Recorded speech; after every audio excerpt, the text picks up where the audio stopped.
In 1920, Rochester, New York was a moderately sized industrial city of over 200,000 people. It was founded in the early 1800s and in 1823 became a stop on the Erie Canal, connecting New York City with the Great Lakes and linking industry with the resources of the American Midwest. Rochester's industrial growth continued into the 20th century, and by the 1920s its downtown was bustling with traffic, from cars to streetcars to interurban electric trains. To reduce congestion on Rochester's streets, the city considered building a subway to carry suburban and interurban streetcars underground through downtown. This was a setup similar to the Newark City Subway, where a main line served as a trunk onto which suburban streetcar branch lines ran to head downtown. The line was built on the right-of-way of the old Erie Canal, which had been rerouted in 1910, and would pass through downtown through a 2-mile-long tunnel beneath a new street built above it called Broad Street. Rochester City Hall approved the plan on November 22, 1921, and construction began in May 1922. While the abandoned Erie Canal seemed an obvious route to follow, workers still had to remove over 1 million cubic yards of material to make the right-of-way deep enough to accept streetcars. Construction finished in 1927, costing the city over $19 million. The bonds the city took out for this project weren't fully paid off until 1960. The City of Rochester contracted New York State Railways to operate local subway service. 10 streetcars were transferred from the Utica and Mohawk Valley Railway to provide it. These cars were joined by freight trains and interurbans running in from as far afield as Syracuse. Further extensions in 1929 brought subway streetcar service to Kodak Park and Rowlands Loop in the southeast of the city. The Rochester subway was hard hit by the Great Depression. By 1931, all of the interurban railways connecting to the line had gone out of business. Ridership plummeted, thanks to job losses and competition from the private automobile. There were some attempts to bolster the system. In 1938, the original cars were replaced with faster steel cars. The Second World War improved traffic, with ridership peaking at over 5 million in 1946 and 1947. But once the war was over, the private automobile again captured riders. By 1952, Sunday service had been eliminated to try and cut costs. Finally, in 1955, the City of Rochester voted to end all subway service on June 30, 1956. Knowing this, transit photographer and filmmaker Richard Glaze visited the city. There, he filmed the Rochester subway's last days of operation.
After the Rochester Subway was abandoned, a portion of its route was used for the construction of parts of the I-490 and I-590 expressways.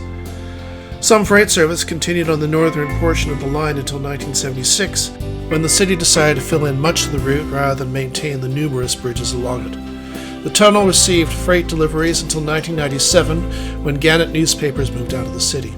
Today, the tunnels remain abandoned, with plans to fill in the space, competing with calls to maintain them or reflood them to preserve Rochester's history.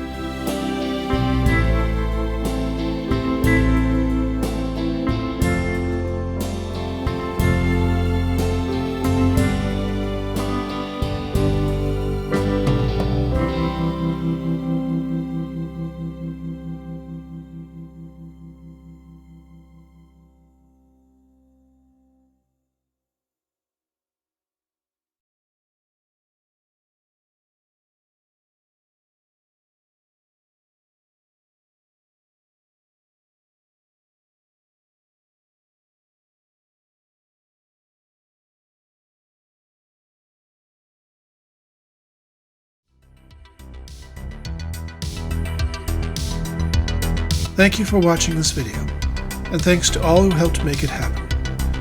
If you would like us to bring more historic content to Transit Toronto's website and our YouTube channel, please like, share, and subscribe.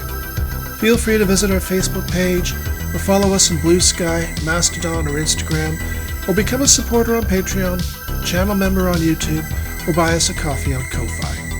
Also, be sure to check out the hundreds of articles and thousands of maps, documents, and photographs about the history of transit in the Greater Toronto Area on our main website, transittoronto.ca. You can find links to all these sites down below. Thank you for your time and attention, and join us next time as we explore more Toronto Area Transit.